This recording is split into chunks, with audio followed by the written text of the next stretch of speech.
Ricardo Berzoini tem 54 anos. Mineiro de Juiz de Fora, mudou-se para São Paulo ainda criança. Aos 18 anos, ingressou no Banco do Brasil como bancário.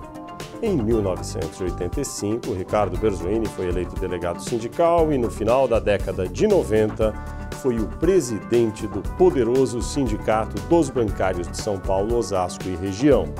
Em 1998, Ricardo Berzoini elegeu-se deputado federal pelo PT de São Paulo. Reelegeu-se em 2002, mas no ano seguinte foi convidado pelo então presidente Luiz Inácio Lula da Silva para comandar o Ministério da Previdência Social. Em 2004, trocou a pasta e assumiu o Ministério do Trabalho e Emprego. Em julho de 2005, em meio à crise do mensalão, Ricardo Berzoini deixou a esplanada dos ministérios para assumir a Secretaria-Geral do PT. 3 meses depois, tornou-se presidente nacional da legenda. Ricardo Berzoini presidiu o PT por 4 anos. Em 2010, voltou para a Câmara para o seu 4º mandato consecutivo como deputado federal. E em março de 2014, foi nomeado pela presidente Dilma Rousseff ministro das Relações Institucionais. Olá, bem-vindo a mais um Poder e Política Entrevista. Este programa é uma produção do jornal Folha de São Paulo e do portal UOL. A gravação é realizada aqui no estúdio do Grupo Folha, em Brasília. O entrevistado desta edição do Poder e Política é o ministro Ricardo Berzoini, ministro das Relações Institucionais da Presidência da República. Olá, ministro, tudo bem? Tudo bem, bom dia.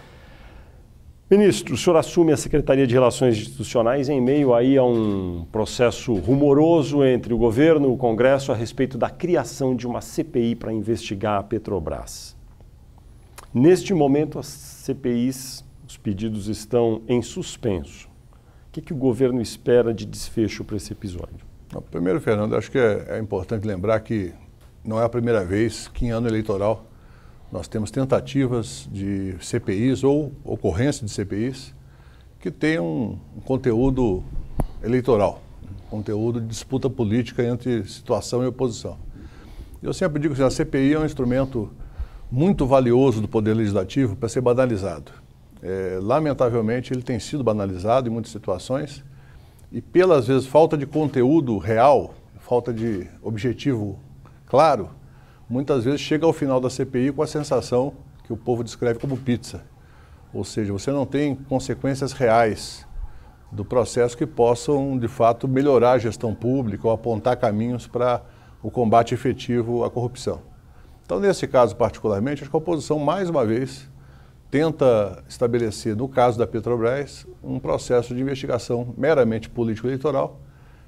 Tanto é que prevê um prazo de 180 dias para uma CPI que comece, por exemplo, em abril ou maio, ou seja, para coincidir o seu final com o processo eleitoral.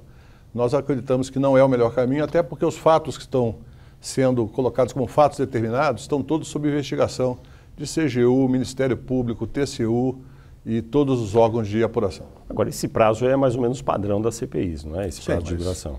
Mas justamente quando você estabelece o início em abril ou maio, evidentemente ela vai ter, primeiro, vai ter que passar pela Copa do Mundo, depois vai ter que passar por toda a campanha eleitoral. E todos sabemos que o Congresso Nacional, em campanha eleitoral, ele tem um funcionamento, digamos, atípico. Então, efetivamente, criar fato político, talvez para encobrir o vazio programático da oposição. No entender do governo, a criação de uma CPI para investigar esses casos envolvendo a Petrobras é desnecessário. Porque já há investigação, e não é investigação do Poder Executivo. Há investigação da Polícia Federal, investigação do Ministério Público, que tem total liberdade para apurar. Aliás, a Polícia Federal no governo Lula e Dilma tem muito mais liberdade do que anteriormente. Então nós temos hoje um procedimento que não tem qualquer restrição à investigação. E seja qual for o resultado, as consequências terão o seu curso normal. Agora, já que, sendo sincero, o senhor diz o melhor é não ter CPI, deixar as investigações independentes, como o senhor diz, serem feitas, por que o governo não usa só essa sinceridade em vez de se contrapor e propõe também, por meio de suas forças políticas no Congresso, outra CPI sobre outras empresas estatais mais relacionadas à oposição, então? Bem, a base do governo ela chegou à conclusão, diante desse procedimento que a oposição colocou, e todos sabemos que essa questão de assinar ou não assinar a CPI, nesse momento vira uma espécie de ativo político, a base decidiu que ia, na verdade, propor o seguinte: se é para investigar, vamos investigar todos os fatos rumorosos que nós temos notícia recentemente, inclusive colocando um equilíbrio. Quem não tem medo de investigação não tem medo de ser investigado. Então é fundamental que haja uma espécie de CPI para todos, ou seja, nós temos investigações que têm a ver com o processo do metrô, o caso Siemens, Alstom, investigações referentes a questões ocorridas em Pernambuco e Minas Gerais, e também a investigação da Petrobras, da qual nós não temos nenhum receio, até porque há total convicção de que as decisões tomadas no âmbito do Poder Executivo foram decisões corretas e que têm a ver com o ciclo normal de administração e a conjuntura do mercado de petróleo.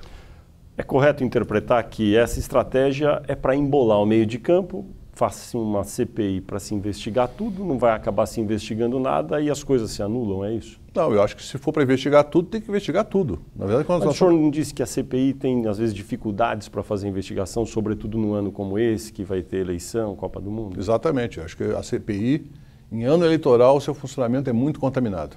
É claro que uma CPI com 3 assuntos também, 3 ou 4 ou 5 assuntos, ela vai ter o mesmo problema que uma CPI com um assunto só. Então, o nosso entendimento é que, de fato, CPI esse ano, ela é contaminada pela disputa política eleitoral. Fora do ano eleitoral, é claro que a disputa se mantém. Não estou dizendo que em ano não eleitoral não há disputa. Mas, pelo menos, a distância em relação à eleição permite uma apreciação mais ponderada das consequências para a administração de qualquer tipo de turbulência que a CPI provoca. Nós tivemos a CPI do Cachoeira, recentemente, em que pessoas importantes do mundo político foram colocadas sob suspeição e depois, com os depoimentos, se verificou que não havia nenhuma razão para isso. O senhor acha que a esta altura ainda é possível negociar com a oposição para que nenhuma CPI seja instalada? É uma questão que tem que ser tratada no âmbito do parlamento. O governo tem acompanhado essa questão da maneira mais, digamos, harmoniosa possível. Na base há muitas diferenças de opinião e nós buscamos dialogar com os senadores e deputados no sentido de que o governo vai estar ajudando na interlocução política, mas jamais assumindo o comando de qualquer operação em relação à CPI. Minha pergunta foi porque o assunto foi remetido à Comissão de Constituição e Justiça do Senado. Neste momento haverá uma semana de prazo, talvez até um pouco mais, para que as forças políticas conversem. Pela sua experiência política, nesse prazo de conversa, você acha que é possível que as forças dentro do Congresso cheguem à conclusão de que nenhuma CPI, nesse caso, deva ser instalada?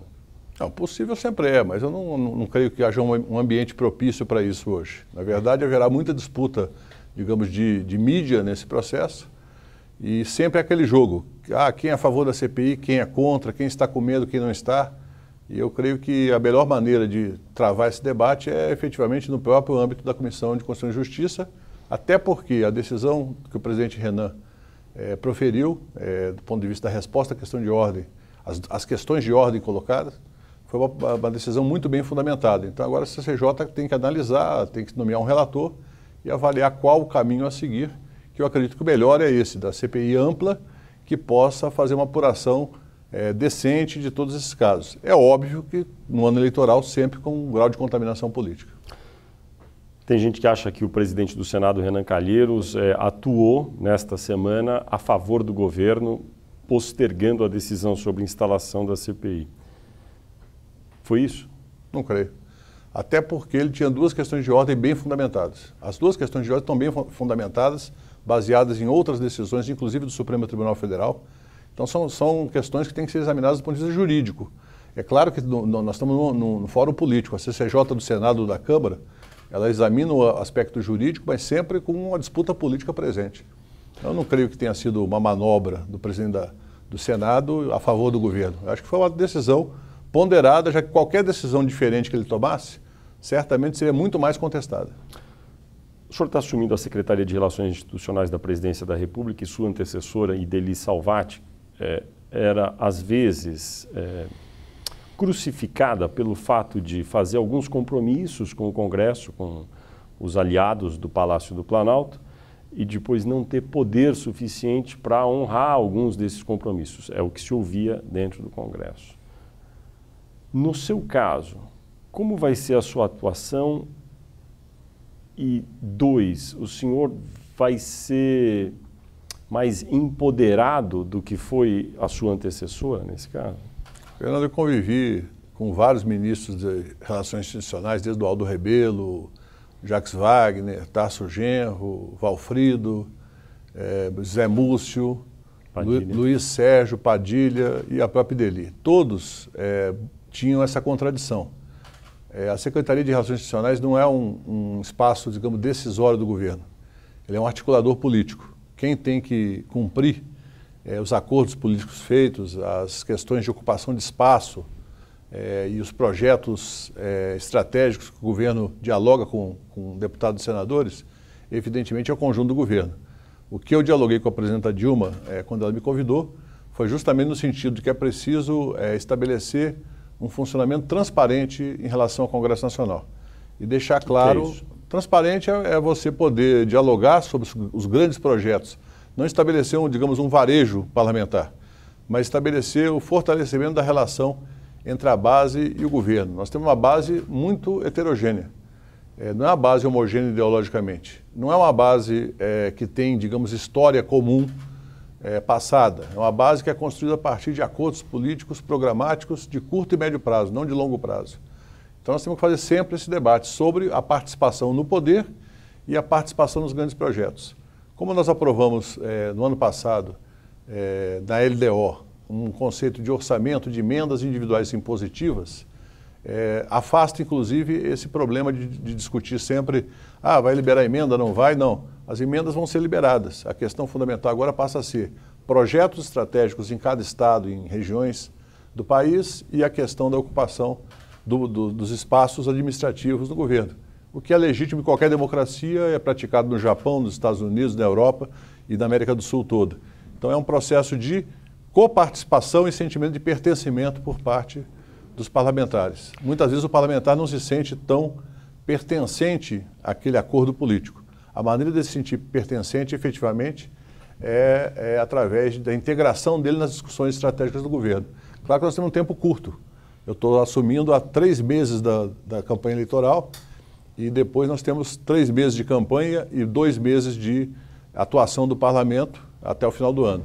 Mas é uma visão para se projetar para além desse período, claro, da hipótese da presidenta Dilma ser eleita. O que vai mudar na administração ali da sua Secretaria de Relações Institucionais a partir de agora em relação ao que a gente teve nos últimos 2 anos e pouco? Primeiro eu quero registrar que a ministra Ideli, eu fui testemunha que participei de várias articulações junto com ela, ela fez um trabalho muito importante e conseguiu aprovar praticamente tudo que o governo queria nesse período.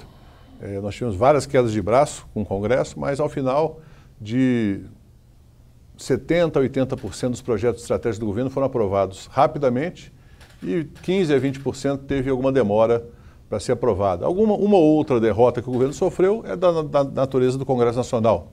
O presidente Lula também sofreu, o presidente Fernando Henrique e outros presidentes antes. Então o que nós precisamos agora é justamente isso, é clareza e transparência nos acordos, não fazer nenhum tipo de compromisso que não possa ser cumprido, estabelecer uma relação de proximidade maior do Palácio do Planalto com o Congresso Nacional e buscar esse entendimento de que não adianta ter uma visão meramente ideológica do processo político. Nós temos que ter uma visão de que a nossa base, por ser heterogênea, ela comporta contradições que permitem ao governo, muitas vezes, fazer um trabalho mais de discutir projetos de infraestrutura, projetos de investimentos, que sejam capazes de melhorar a vida do povo, independentemente da visão ideológica de cada partido. O senhor usou uma expressão, uma proximidade maior do Palácio do Planalto com o Congresso. Se tem que ter uma proximidade maior, ela era insuficiente até há pouco tempo. O que acontecia? Eu acho que é um sentimento real do Congresso Nacional de uma certa dificuldade de relacionamento. E essa dificuldade não é um problema da Secretaria de Relações Institucionais.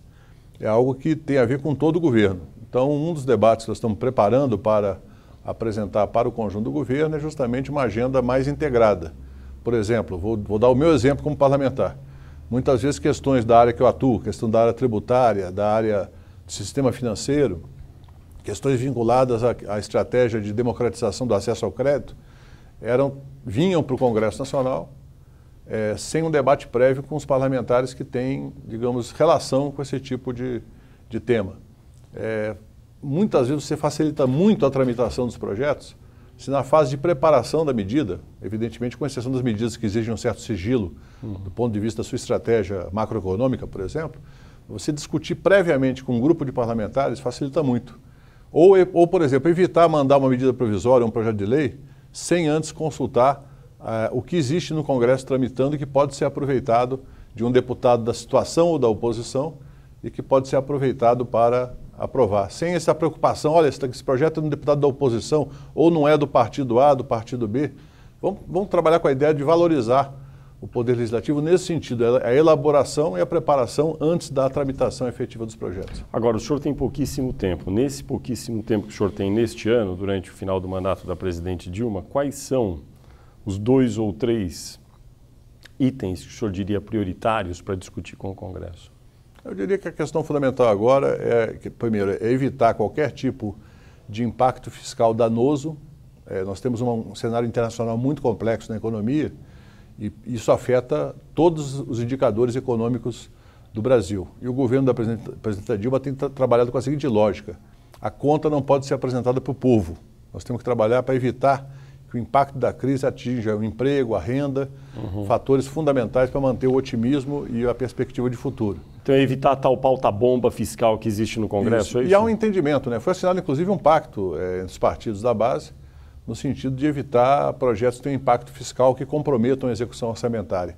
A outra questão é fortalecer justamente essa pauta. Cite alguns desses que estão ali tramitando e que não podem ser aprovados porque prejudicariam a economia. Fernando, eu prefiro não entrar em exemplos concretos por uma razão muito simples.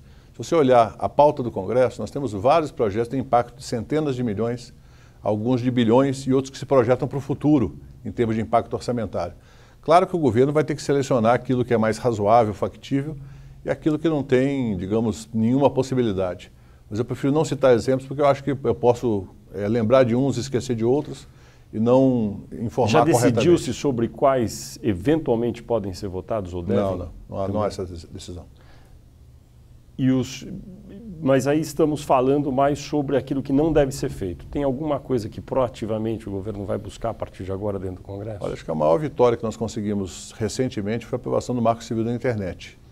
Eu não vejo no curto prazo nenhuma questão decisiva para ser aprovada. Evidentemente pode surgir em função da conjuntura, mas nós temos que olhar essa pauta com esse sentido, de buscar aprovar as medidas provisórias que estão tramitando, buscar aprovar essa pauta de projetos de parlamentares e que são vários projetos relevantes que atingem a vida das pessoas diretamente, que não tem nenhum impacto econômico ou fiscal, tem impacto do ponto de vista da legislação, e que podem ser objetos. O presidente da Câmara, inclusive, preparou uma pauta extensa com mais de 20 projetos que podem ser examinados e que tem essa característica: zero impacto fiscal e grande impacto na vida das pessoas. Por exemplo? Então, projetos de natureza de Código Penal, tem questões vinculadas ao Código Civil. Eu não tenho de memória nenhum projeto que eu possa citar agora, mas eu examinei a pauta ontem, são mais de 20 projetos, dos quais a maioria o governo tem concordância em aprovar. Pelo que eu estou entendendo, o senhor acha que, então, nesse último ano de mandato da presidente Dilma, a relação do Planalto com o Congresso basicamente é não, para usar uma expressão mais popular, não criar marola, não fazer grandes projetos ali, porque não há nada agora para ser muito relevante aprovado, tocar até o final do ano, é isso? Digamos, fortalecer essa pauta parlamentar, essa pauta que tem, como eu falei, consequências na vida dos cidadãos, e trabalhar para evitar que haja aprovação de projetos que passem sinais negativos para o conjunto do país, principalmente na área de gastos públicos. O senhor citou o Marco Civil da Internet, que acabou de ser aprovado pela Câmara, agora está no Senado. Embora ele tenha algum aspecto muito positivo em relação à neutralidade da rede, há algumas dúvidas em relação a alguns trechos a respeito de retirada de conteúdo da internet, que para alguns analistas ficou com uma redação um pouco ambígua esse trecho. O senhor tem alguma opinião sobre isso? Toda lei comporta interpretação, né? Nesse caso especificamente foi exaustivamente discutido. E essa visão de o que pode ser retirado ou não, na maior parte das hipóteses da lei, é sempre submetida ao crivo do Poder Judiciário. Aliás, como a Constituição assegura, de qualquer maneira. Então, qual é o objetivo ali? É assegurar que a internet, essa maravilha que nós temos e que tem também suas consequências negativas, ela seja um espaço efetivamente regulado, mas não de uma visão intervencionista, uma visão de que as questões que podem redundar em prejuízo do ponto de vista da imagem das pessoas e de situações que podem levar, inclusive, a danos maiores e podem levar à ocorrência de crimes provocados por disseminação de informações equivocadas na internet, possa haver, por parte do poder público, instrumentos para retirar esse conteúdo, mas assegurando a mais ampla liberdade de expressão, que é um princípio da internet, que inclusive democratiza a liberdade de expressão, porque permite ao cidadão comum ele ter o espaço assegurado para se pronunciar e buscar audiência, como qualquer meio de comunicação, mas esse é um meio barato, simples e descentralizado. A expectativa do governo é que o Senado aprove o texto do Marco Civil tal qual veio da Câmara? O que o senhor acha? O ideal seria isso, até para podermos fazer a sanção o mais breve possível, mas evidentemente o Senado tem total soberania para decidir isso. Agora, foi muito discutido antes, foi discutido também com alguns senadores durante a tramitação na Câmara, e eu acho que nós podemos apostar em poucas mudanças e um debate muito profundo no sentido de apurar aquilo que você falou. Será que tem alguma coisa ali que foi mal processado da Câmara? E se precisar voltar para a Câmara tem um compromisso, na minha opinião, de apreciar rapidamente. Nesta semana já se consolidou uma maioria dentro do Supremo Tribunal Federal de 6 ministros, dos 11 votando a favor de uma ação para considerar inconstitucional a doação de empresas, de pessoas jurídicas para políticos, para partidos políticos fazerem campanha eleitoral, enfim. Qual é a sua opinião sobre isso? A minha opinião já de muito tempo é que o financiamento empresarial é algo que não é bom para a democracia. É a opinião pessoal. Não estou falando em nome do governo, porque você acaba criando uma desigualdade muito grande entre pessoas que têm acesso à oportunidade de financiamento e aquelas que não têm nenhuma possibilidade. E acaba sempre colocando aquela nuvem sobre a política, no sentido de que qualquer tipo de denúncia que ocorre, a primeira coisa que vocês fazem legitimamente é apurar se aquelas pessoas que estão citadas, aquelas empresas, fizeram doações e se algum dos políticos eventualmente citados recebeu doação daquela empresa. Então, é algo que contamina muito as relações e cria no cidadão, na minha opinião, eu que faço campanha frequentando os mais variados bairros e segmentos sociais, cria numa parte das pessoas, dos eleitores, o sentimento de que, olha, meu voto é importante, mas mais importante é a capacidade financeira do candidato de fazer uma campanha vistosa, capilarizada, uma campanha que tenha a capacidade de chegar a mais eleitores.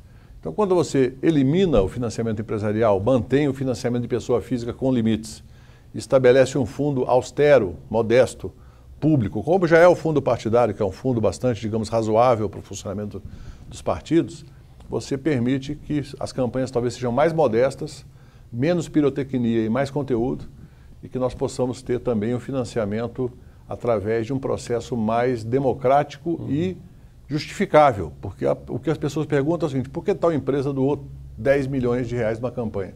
Por que esse interesse tanto pela política se a empresa não vota nem tem posição política partidária? Então, acho que é uma decisão que o Congresso deveria ter tomado, mas do Congresso há muita divergência. Eu respeito muito aqueles que não concordam com essa posição, mas eu acho que pode ser um avanço para a democracia. Há uma posição intermediária daqueles que acham que simplesmente vetar a doação de empresas vai produzir uma situação de aumento de caixa 2, de doações ilegais, e que julgam que talvez deveria ser permitido algum tipo de doação de empresas com um limite fixo. O senhor não vê com simpatia essa saída intermediária? Seria um grande avanço já. Durante a tramitação na Câmara, eu cheguei a sugerir coisa parecida com isso. Sabendo que não tem maioria no Congresso essa posição, embora o Senado aprovou ontem, não o Senado, uma comissão do Senado aprovou ontem a proposta, mas se você retirar o limite percentual, ou manter, ou mesmo mantiver o limite percentual e estabelecer um limite absoluto, que transforma a doação em algo muito modesto, você permite que as pessoas jurídicas participem, mas de uma maneira que não seja decisivo para o processo eleitoral. No entanto, eu acho que a visão do Supremo é uma visão também que tem um aspecto constitucional, que é o fato de que a pessoa jurídica não tem previsão de participação na vida partidária, político-eleitoral. Portanto, é uma visão também constitucional. O senhor é deputado federal, licenciado, agora é ministro e conhece o Congresso. O que a gente ouve no Congresso é que, uma vez isso decidido pelo Supremo, o Congresso reagirá aprovando uma emenda constitucional para tentar achar um meio do caminho. Aí o senhor acha que é mais ou menos isso que nos espera nos próximos ano ou dois, hein? Pode ser. Acho que, como na minha opinião, não existe uma maioria no Congresso favorável a essa decisão do Supremo, uma das possibilidades é que o Congresso reforme a Constituição, no sentido, talvez, de dialogar com essa preocupação, mas não proibir de maneira absoluta a participação das empresas. Eu creio que, se vier uma proposta como essa, pode ter maioria, digamos, na média das opiniões, para ser aprovada. De toda forma, pelo que tudo indica, o Supremo não vai decidir a tempo de valer para as eleições desse ano. Daí, eu acho que nos próximos 2 anos, antes da eleição municipal, daí alguma medida seria tomada. Aí tem um espaço de tempo para isso. Claro. De qualquer maneira, eu acho que a decisão chama a atenção, pelo conteúdo dos votos dos ministros, chama a atenção para essa contradição. Todo o poder emana do povo, mas só tem acesso à disputa do poder quem tem acesso ao financiamento em larga escala. Então isso tem um filtro, quase que não um voto censitário, mas uma candidatura censitária. O senhor mencionou aí que na lei de diretrizes orçamentárias ficou fixado ali aquele conceito do que se chama de orçamento impositivo, que é a liberação automática de emendas. Como vai funcionar isso na prática, na sua opinião? Vai realmente valer isso daí a partir de agora? Já está valendo. Na verdade, o sistema agora estabelece, publicado o decreto de contingenciamento, você tem a parcela que está liberada para todos, igualmente, e uma série de regras de prazos para apresentar os projetos, para liberar o empenho e depois liberar o financeiro. Então há uma decisão do governo que está sendo, o governo era contra esse modelo, mas tomada a decisão, o governo está cumprindo rigorosamente para assegurar que todos tenham acesso a essas emendas no prazo correto. Obviamente, o que pode acontecer são, primeiro, as prefeituras ou entidades beneficiadas não apresentarem os projetos, ou apresentar projetos que não têm consistência técnica. Mas é uma decisão rigorosamente técnica que não haverá nenhuma influência política nesse processo. O senhor está dizendo, não haverá nenhuma influência política, mas a gente ouve dentro do Congresso o seguinte, olha, vai continuar tudo do mesmo jeito, porque vão chegar alguns projetos lá que, embora no entender de alguns deputados ou prefeitos são perfeitos, mas o governo vai dizer, não, aqui tem uma imperfeição, não vou liberar o dinheiro. Ele vai continuar tudo do mesmo jeito, libera para uns, não libera para outros. Pode acontecer isso? O governo tem que fundamentar muito claramente. Imagine que aconteça a situação de um deputado, por exemplo, do partido A, apresenta um tipo de projeto similar ao do partido B e se negue para esse primeiro deputado. Certamente o outro sendo aprovado, esse deputado vai perceber que foi discriminado. Então não há nenhuma razão. Se esse discriminado for de oposição, não faz diferença para o governo? Não, acho que faz diferença do ponto de vista do compromisso que o governo assumiu. Na verdade, o governo assumiu, mesmo sendo contra, ao final da tramitação, a PEC não foi aprovada ainda, na verdade nós estamos seguindo o comando da LDO ainda tem que se aprovar a PEC. O objetivo nosso qual que é? Já que o Congresso decidiu, é fazer da maneira que não haja contestação. Contestação pode haver, evidentemente, por subjetividades, mas nós queremos fazer o processo de maneira absolutamente correta para todos os partidos, para todos os parlamentares.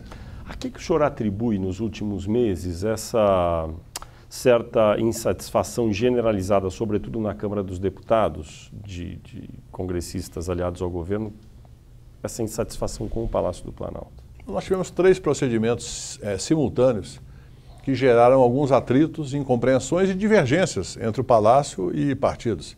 Divergências legítimas. Quais são elas? A questão da reforma ministerial, a questão dos palanques, que ainda não está resolvido nos estados, que é um dos objetos de tensão, e a questão das próprias emendas de 2013, que havia uma série de compromissos firmados que não haviam sido plenamente cumpridos, mas que serão cumpridos efetivamente. Então, qual o valor dessas emendas que ficaram pendentes? Eu não me lembro de cabeça, mas tem uma ordem de grandeza? Uns 10 ou 15% do remanescente de 2013, que havia uma tensão, porque algumas coisas foram anunciadas e não conseguiram ser processadas administrativamente a tempo. Não foi um problema de ineficiência da SRI ou de ineficiência do governo no sentido de não querer fazer. Foi algo que tinha passos a serem dados, orçamentários e financeiros, e nos projetos dos ministérios já recebi vários deputados que vieram se queixar. Em alguns casos eu mostrei claramente, falei assim, olha, na verdade o projeto que foi apresentado não estava adequado ao objeto da emenda. Isso acontece muito, já aconteceu comigo várias vezes, eu apresentar projetos que não estavam totalmente alinhados antes do orçamento impositivo.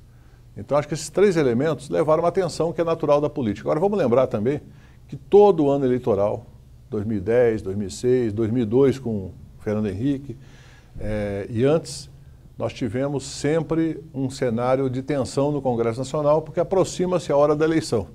E quem quer renovar o seu mandato, ou mudar de espaço, ou muitas vezes apoiar um outro candidato a senador, a governador, tem sempre aquela angústia de fazer o melhor possível naquele ano para poder preparar a eleição. Deixa eu entender, então essas emendas remanescentes de 2013 que não estavam liberadas, estão em processo de liberação, é isso? Eles estavam em processo de liberação já anteriormente, porém agora havia problemas burocráticos administrativos que eu estou buscando superar. Nem todos serão superados porque não é possível. Claro. Tem alguns casos que há inconsistência técnica. Mas há um processo de tentar resolver isso daí, é isso? Claro, evidente. Os outros 2 pontos que o senhor citou, reforma ministerial, já passou. Encerrou.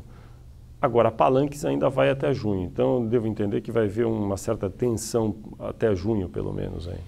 Eu acho que é natural. Há uma série de indefinições em quem será aliado de quem, nas campanhas estaduais e mesmo na campanha nacional, não temos um palanque fechado. Então isso vai levar à ansiedade, e eu acompanhei, nos últimos 20 anos, eu acompanhei inúmeras campanhas. Eu sempre digo o seguinte, quem faz bem o processo político é quem não tem ansiedade. Muitas decisões são tomadas 2 dias antes de fechar o prazo. E as decisões são retardadas não porque se queira retardar, é porque de fato tem que consultar prefeitos, governadores, bases sindicais, alianças entre partidos, muitas vezes são quebradas por razões que têm a ver com a eleição nacional. Então é natural que isso aconteça, vão ter paciência, que são 3 meses de tensão. Um dos focos de tensão na relação Palácio do Planalto-Congresso foi o principal partido aliado ao governo, que não é o PT, que é o PMDB, que ficou muito insatisfeito com a relação que existia entre Legislativo e Executivo. E uma das explicações ouvidas a respeito disso é que o PMDB é um partido, sobretudo, congressual, não é? Tem sua força sempre no Congresso, não tem grandes governos estaduais, não tem grandes prefeituras no momento de capitais, e sua força deriva, sobretudo, do Congresso. E no Congresso já está menor que o PT, e há uma expectativa de que neste ano de 2014 o PT faça de novo uma bancada grande de deputados, maior que a do PMDB, e que se aproxime muito no Senado em número de senadores ao que tem hoje o PMDB. E o PMDB sentindo-se prestes a perder a sua hegemonia dentro do Congresso. Isso está acontecendo? Não, há muita conversa sobre isso. Mas se você olhar os números e os dados, não há nenhuma perspectiva que o PT faça uma bancada superior ou muito superior à atual. Eu não vejo essa perspectiva. Qual é a perspectiva do PT para a Câmara dos Deputados neste ano? Isso quem responde é o presidente do PT. Não, mas o senhor é do PT, o senhor é deputado federal. Eu tinha uma avaliação antes de assumir o ministério, um mês antes, de que a bancada do PT deve se reproduzir. Não deve, é muito difícil crescer. Próxima de 90 deputados? E eu acho que a do PMDB também está na mesma situação, pode crescer um pouco, pode se manter. Eu não vejo uma grande alteração de correlação de forças no Congresso Nacional na próxima eleição. Não enxergo. Você falou que o PMDB não tem grandes governos ou de capitais, tem o Rio de Janeiro, tanto o governo estadual quanto a capital. Tem várias prefeituras importantes. Estou falando em 27 unidades da federação, hoje o PMDB não é um partido tão forte nos estados, em governos estaduais, como é, por exemplo, o PSDB, em certa medida até o PT. O PSDB tem uma característica de ter tido em várias eleições candidatos fortes ao governo e nem sempre reproduzir isso na bancada federal. Isso. O PMDB, ele tem de fato, hoje tem menos governos estaduais, mas é um partido que tem uma estratégia de crescimento e eu sou daqueles que defendo que o PT aproxime a sua estratégia política em todo o Brasil com o PMDB. Isso que eu ia perguntar. Com o PP, com o PSD, com o PCdoB, com todos os partidos que fazem parte da base, no sentido do quê? De buscar uma maior harmonia na convivência. Não dá para a gente ter um foco de tensão muito forte nos estados e ter uma aliança nacional. Eu quero ter harmonia nos estados, nos municípios e no parlamento. Porque a gente ouve dos deputados, dos senadores que não são os do PT, e são aliados ao PT, que o PT é muito fominha, o PT quer tudo, quer ganhar no Congresso, quer ganhar nos estados, etc. E existe um pouco isso, essa imagem, verdadeira ou não, ela existe. O senhor está dizendo que deve ser o contrário, é isso? Não é uma imagem, é uma trajetória. O PT, de fato, ele se afirmou politicamente lançando candidato para tudo.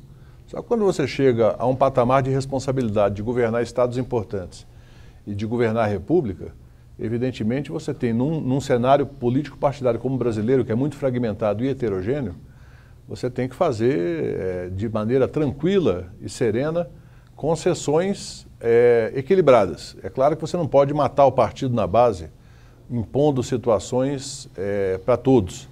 Mas você pode fazer uma seleção, como fizemos em 2006, fizemos em 2010, 2002 também, dizer o seguinte: teremos candidato em tais estados e queremos o apoio dos aliados em tais estados e apoiaremos em outros. Então é uma forma de você estabelecer o seguinte: olha, temos no Congresso Nacional o maior partido da Câmara, hoje o PT, não tem 18% da Câmara. Então não podemos ter a visão de que vamos hegemonizar a política nacional.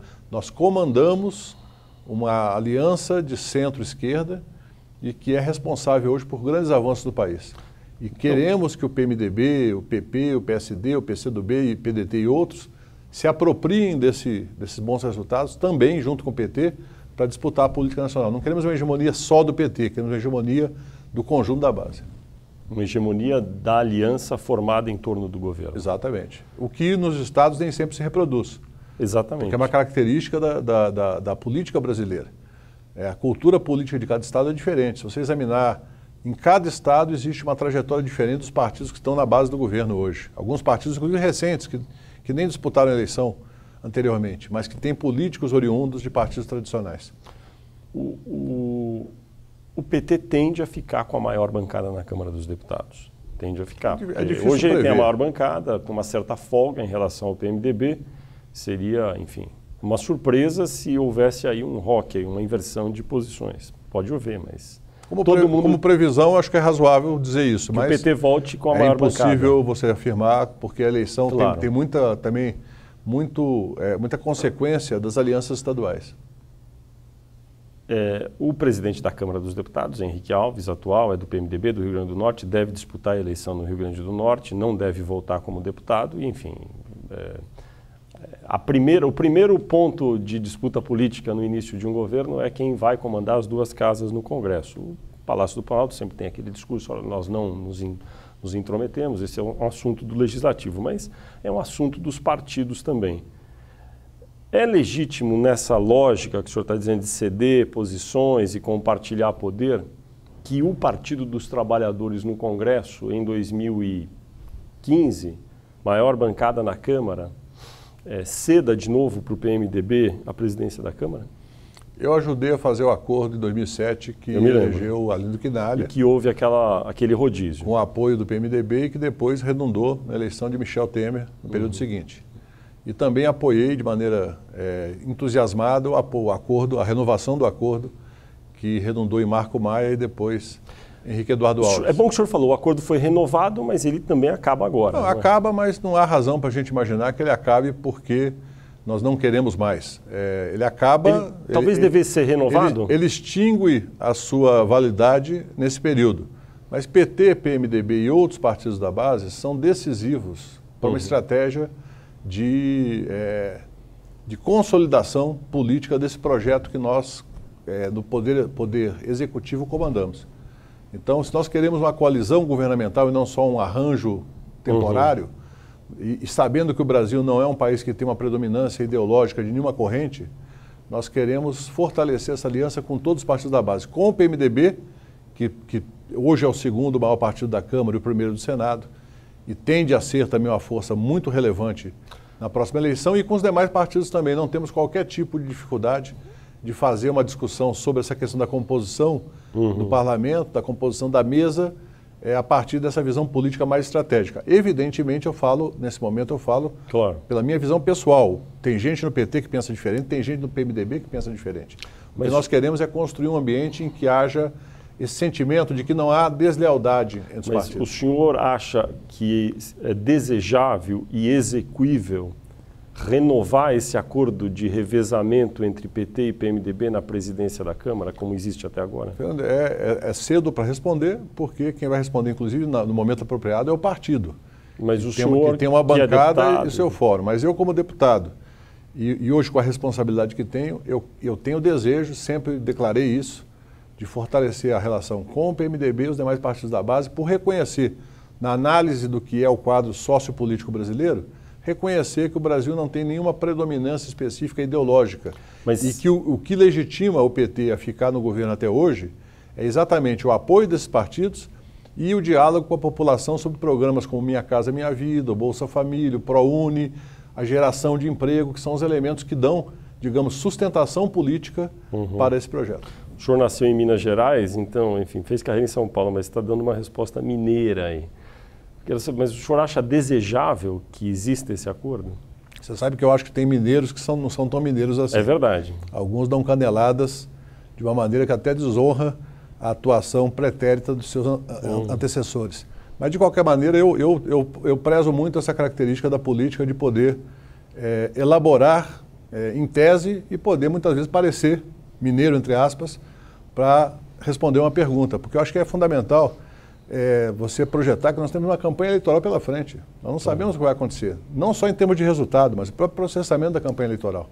Então, o que vai acontecer no ano que vem é o resultado que nós fizemos nesse período pré-eleitoral, na campanha e depois no período de preparação. Quando eu cheguei aqui em 2011, havia um quadro muito conturbado e que parecia apontar para um grau de beligerância entre PT e PMDB muito maior do que aconteceu. E nós trabalhamos justamente nesse sentido, de desarmar as bombas e construir alguns entendimentos entre PT, PMDB e demais partidos da base que pudessem assegurar governabilidade para a presidenta Dilma.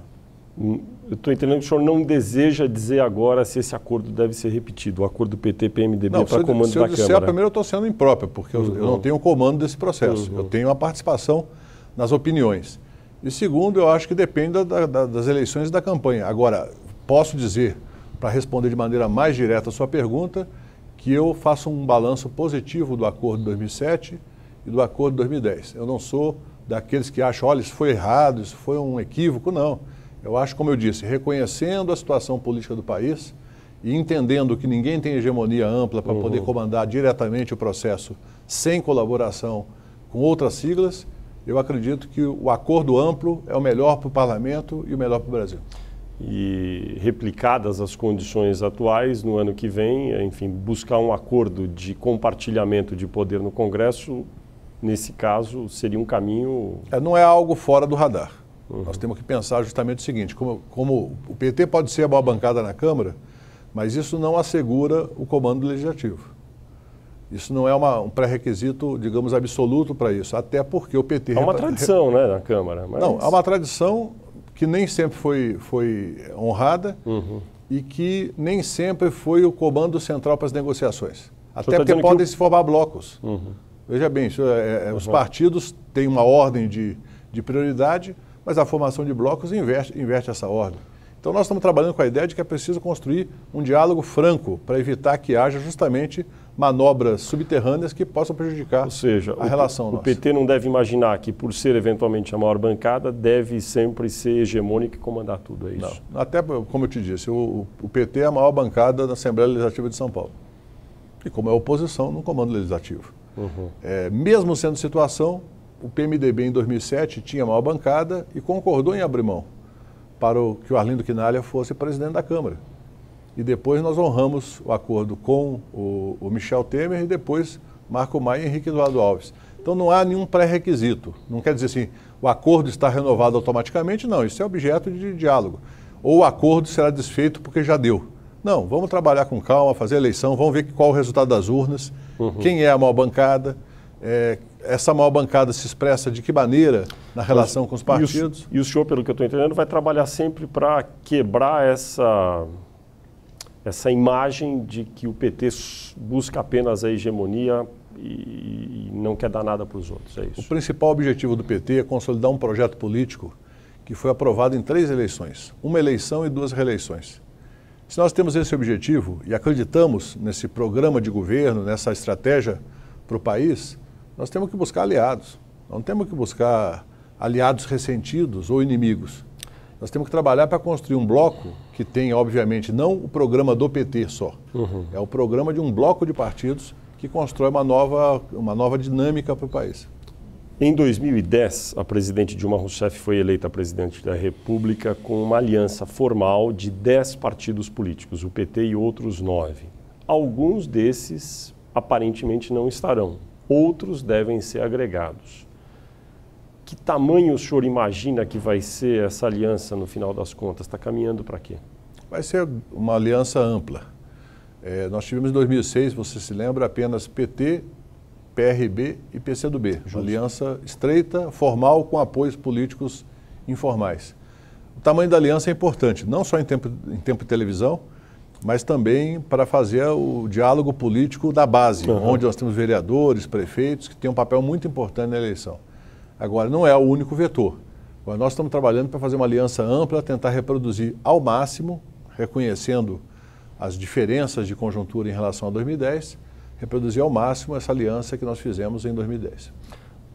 Por exemplo, tem 2 partidos que eu vou citar que estavam na aliança formal de 2010 que não estarão. São eles o PSB, do governador de Pernambuco, Eduardo Campos, que se apresenta como pré-candidato a presidente no momento, e o outro é o PSC, que tem dito que não estará na aliança desta vez porque quer lançar um candidato próprio, no caso o pastor Everaldo. O senhor acha que esses 2 vão ser repostos, por exemplo, pela chegada talvez do PSD, do ex-prefeito Gilberto Kassab, vão ser repostos por outras peças que vão entrar na aliança, é isso? Na verdade, não houve uma mudança da configuração. Com essa decisão do Judiciário de estabelecer uma exceção para a fidelidade partidária, nós tivemos a criação de novos partidos, com parlamentares da base e de fora da base. Então, eu acho que no somatório total é possível reproduzir, digamos, um número semelhante de deputados que apoiaram a Dilma na última eleição e seus respectivos partidos em relação a 2010 para 2014. Tem um partido curioso que é o PP, antigo, enfim, teve vários nomes, lá de trás a Arena, e que em 2010 já participava do governo, mas ficou neutro. Desta vez continua participando do governo ativamente, tem ministério, e ainda não disse se vai apoiar. O senhor acha natural ocorrer esse tipo de situação? Um partido que está dentro do governo, tem ministro e às vezes não apoia oficialmente a reeleição? Não, em 2010 eu acompanhei o debate e entendemos a posição do PP, até porque a maioria dos parlamentares do PP apoiava a Dilma já, mas não havia clima para fazer uma decisão por maioria. Em 2014 eu creio que há um clima muito positivo para o PP integrar a coalizão. Não está assegurado, mas é uma possibilidade grande que isso ocorra. Voltando ainda nas 2 perguntas aí anteriores, o senhor acha que, apesar desse seu discurso todo de aliança, de horizontalidade aí nas distribuições de deveres e benefícios para todos que estão no governo, por que persiste essa ideia de que o PT está fazendo isso, mas na hora H vai chutar todo mundo e vai ficar sozinho governando? Tem gente que propaga essa ideia até como uma forma de desgastar o PT. Eu não estou dizendo que o PT não quer o poder, porque todos os partidos e todos os políticos querem o poder para poder justamente exercer aquela relação política com as bases, e estabelecer projetos e construir referências. Isso é normal. Agora, o partido tem que ter a consciência, quando eu fui presidente eu defendi isso na executiva e no diretório o tempo todo, defendi em congresso essa posição, que nós precisamos construir no Brasil uma estratégia que vá muito além dos limites do PT. Isso significa dialogar de uma maneira muito ampla com os demais partidos, reconhecendo aquilo que eu te falei. Nós temos diferenças de interesses e de visão ideológica muito grandes na base do governo. É uma base extremamente heterogênea nesse sentido. Eu, que presidi a CCJ, eu acompanhei várias votações em que a base se dividia completamente em 3 ou 4 posições. Então é natural isso. O Brasil não é um país que consolidou 3 ou 4 posições ideológicas e elas se expressam eleitoralmente de maneira nítida para o povo. Nós ainda temos muita diferença e ainda muito, digamos, imprecisão programática nos partidos. E o PT também tem internamente essas diferenças. Então, construir esse quadro todo exige muita habilidade, paciência e, principalmente, Fernando, exige que nós possamos combinar o que é a dinâmica política da federação com os estados e municípios. É muito diferente, é muito difícil combinar e exige, digamos, muita perseverança para manter aquilo que nós mantemos já há 12 anos, que é uma aliança ampla, que é capaz de respeitar as contradições, governar o Brasil produzindo um resultado positivo para o povo, na renda, no salário, na questão do emprego e assim por diante. O presidente Dilma Rousseff sofreu um pequeno abalo, aí, segundo o Instituto de Pesquisas Ibope, na popularidade. Segundo o Ibope, ela teria hoje 36% de aprovação para o governo. A que o senhor atribui esse solavanco aí na popularidade da presidente? Bom, primeiro, eu não faço pouco caso de pesquisa, mas eu não dou muita importância para a pesquisa há tanto tempo das eleições. No caso aí, a avaliação de governo. Não, aí, mesmo a avaliação de governo, porque há uma volatilidade, primeiro de acordo com o noticiário. Você tem períodos em que há um noticiário muito intenso, negativo. O noticiário muitas vezes desproporcional à realidade. As pessoas estão vivendo a sua vida e estão com desemprego baixíssimo, tem uma situação de salário mínimo com aumento real, uma situação de crescimento da atividade econômica, ainda que não no patamar ideal, mas um dos maiores do mundo, e você olha para a pauta da mídia, é uma pauta muito negativa e que tem influência nas pessoas. Em segundo lugar, porque de fato nós estamos vivendo uma conjuntura econômica desafiadora. E aí aquilo que era, digamos, uma coisa mais nítida de evolução e crescimento em períodos anteriores, agora aparece conturbada, por exemplo, com indicadores externos desfavoráveis e que contaminam inclusive a política econômica do governo, porque, por exemplo, nós temos pressão inflacionária por conta da renda que não foi arrochada, por conta do emprego que não foi arrochado. Você tem uma pressão de demanda no Brasil. E aí a oposição sempre, quando fala disso, fala, não, é preciso ajustar a demanda. Nós achamos que não. É preciso manter a demanda aquecida e usar outros instrumentos para conter a inflação e você tem momentaneamente situação de instabilidade. Começo do ano, despesas elevadas com a questão educacional para a classe média. Inflação de hortifruti e outros em função do clima. Você tem, evidentemente, algum grau de incerteza. Então, vamos respeitar as pesquisas, mas não trabalhar só olhando para elas.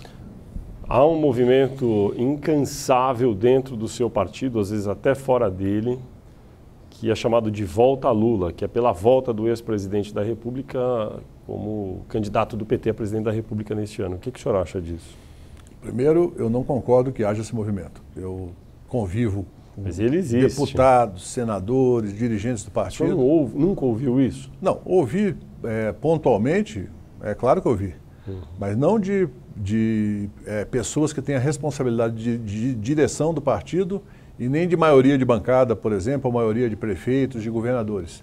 O sentimento que há hoje é que nós vamos trabalhar, sim, para fazer o Dilma de novo com o apoio do Lula e do povo.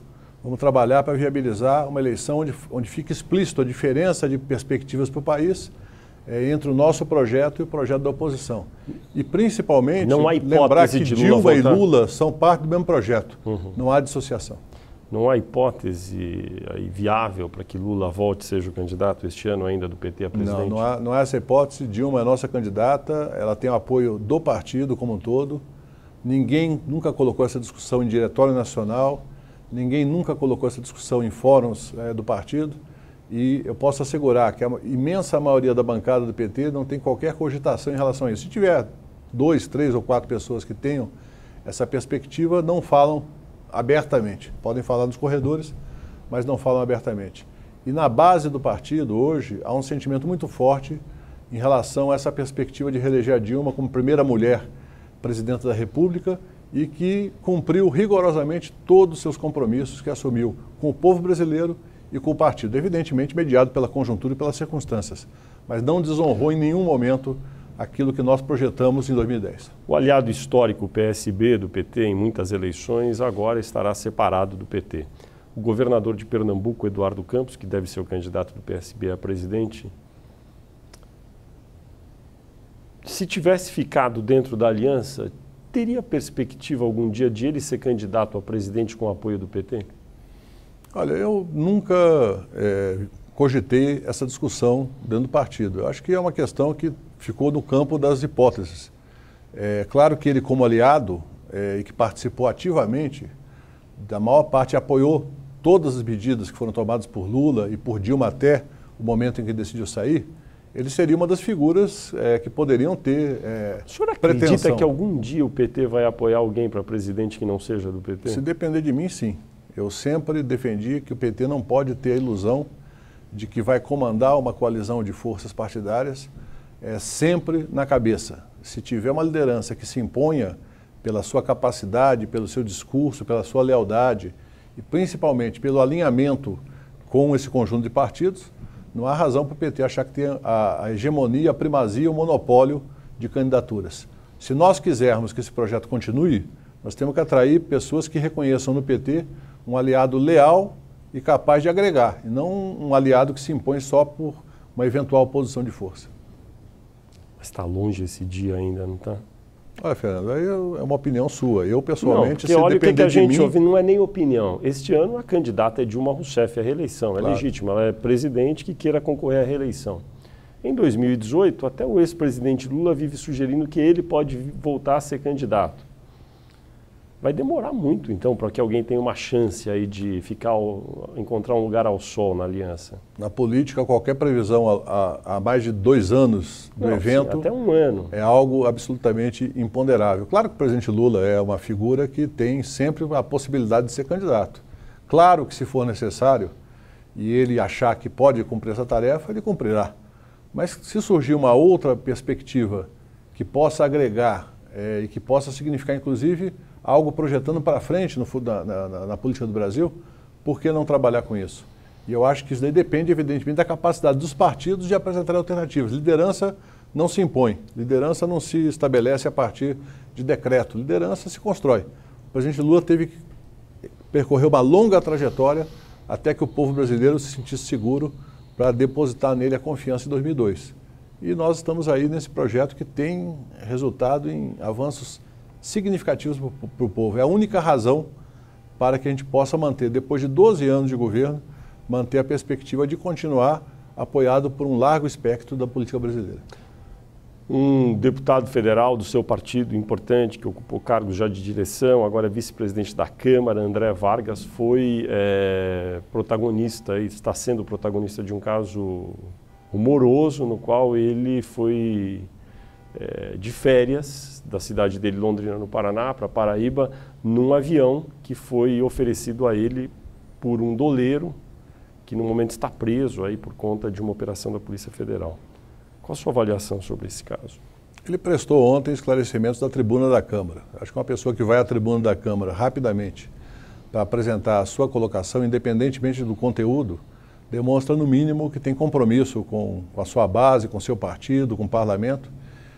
E eu não tenho nenhuma razão para fazer um comentário específico sobre o mérito dessa questão. Mas eu creio... É desagradável um deputado federal pegar carona, sabendo ou não sabendo, num avião que, no caso, era, enfim, oferecido por um doleiro? Ele é um empresário. A informação que o André prestou ontem, que além das suas atividades... Desde a época do Banestado, ele já era conhecido como doleiro, fez delação premiada lá atrás. As atividades dele, enfim, por pessoas que leem jornal, eram amplamente conhecidas. Bom, eu acho que o André certamente explicou ontem da tribuna, eu não vi o pronunciamento completo dele.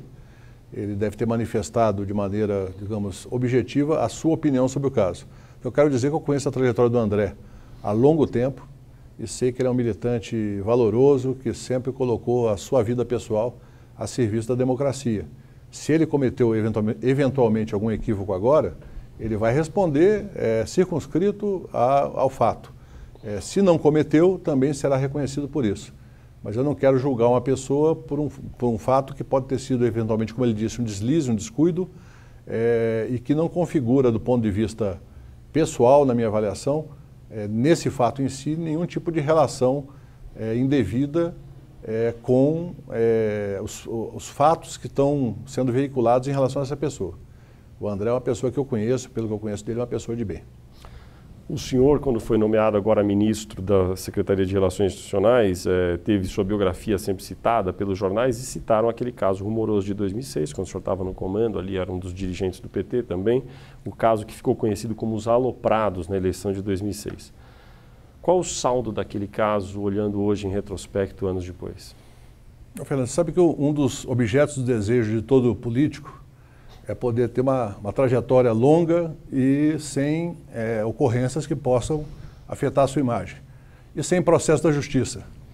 Eu, pessoalmente, chego aos 30 anos de vida pública sem nenhum processo da justiça, e esses fatos que muitas vezes foram explorados indevidamente por pessoas, partidos e pela imprensa, na minha opinião, estão superados.